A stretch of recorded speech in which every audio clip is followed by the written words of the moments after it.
The number one secret to bring a man closer, even if he's pulled away. Man, that is a great topic. Helena, what is the secret? Talk to me.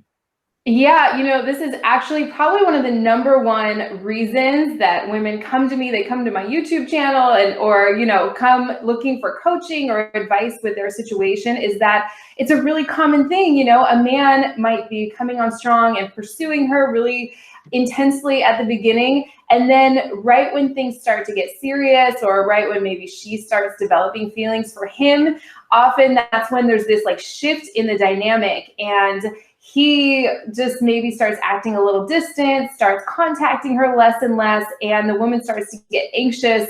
And what that does and we've all been there, right? Myself included, where it kind of stirs something up in us, and it causes us to want to lean forward, jump into our masculine energy, and try to like do whatever we can to reconnect things. So first thing I have a woman do if she's in this situation is don't panic, right? Lean back into her feminine energy, really anchor herself right where she is to create that space for a man to come back towards her. And there's a lot that goes into that, but that's kind of the basic overview. All right, so just to make sure I'm hearing you right, the key is a woman needs to anchor herself when a man maybe is disappearing a little bit, and she just needs to stay in her feminine side and just relax and let him come back. Is that right? Yeah, that's the first step. Of course, then it's all about what she does when he does come back towards her, right? If she's angry and upset and accusing him or interrogating him, he's not going to feel compelled to keep coming towards her. So of course, every situation is different. And if you guys are watching live, type your situation and we can work with you and answer your questions. But yeah, it's really about, creating that space and being open and receptive to him at the same time. I call it a space and softness combination. It's kind of the opposite of what most of us feel compelled to do in these moments. We often want to lean forward and make something happen, like get back in touch with him or reconnect the relationship, and we shut ourselves down emotionally. So with space and softness, it's kind of the opposite of what we feel compelled to do a lot of times in these situations. Okay.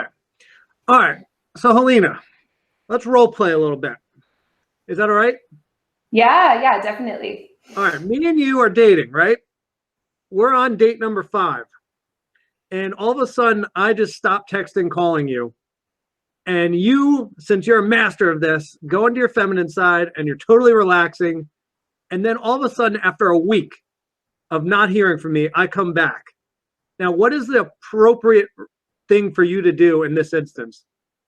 Okay, great question. Great. Like I said, every situation is different. So it's all about what the woman does while that man is off taking some space, getting distracted, doing whatever he's doing, right? So if that whole time I was obsessing up in my head, checking the text messages, right, replaying our last conversation of what might have gone wrong or what I could have said differently, when you come back towards me, you're going to be able to feel that, right? Even if I don't say anything, there's this energy of like, what took you so long to get back to me, right? Whereas if I were to, when you were not contacting me, when you were off doing your thing, if I were just focusing on what's right in front of me, right? Whatever it is, going out, having fun with my friends, maybe possibly going on other dates, if, the woman isn't exclusive with the man, then when he shows up again, it's kind of like a nice surprise. It's kind of like, oh, and then of course, if you've been dating for a while, if you have to have a conversation about it, like, if you guys are exclusive and a man disappears for a week, obviously there's probably something to talk about there, right? But in these situations where it's like the early stages of dating, if you can train yourself to just focus on what's right in front of you and get out of this obsessing or overthinking things with a man who is not coming towards you right now, then you're just naturally, like, the right words will come to you. Does that make sense? I mean, I hope I'm explaining that correctly. So, like, what you're saying is basically don't make a big stink of it and let him kind of be in his masculine side and say, hey, I haven't been showing up for the last week. Here's why.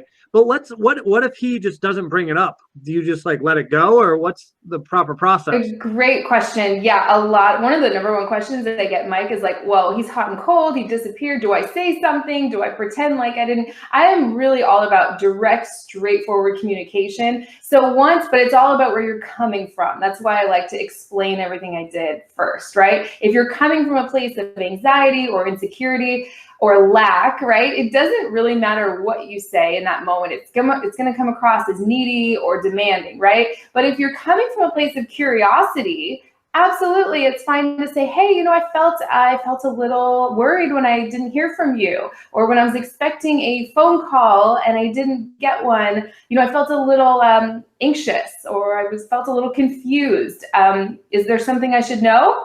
Or something like that. Of course, every situation is different. But yeah, of course, you can say something, but it's all about where you're coming from. If you're giving him the benefit of the doubt, coming from a place of just true curiosity, rather than interrogating or feeling insecure and acting out of that anxiety, a man can feel the difference, right? I mean, can you feel the difference as a man?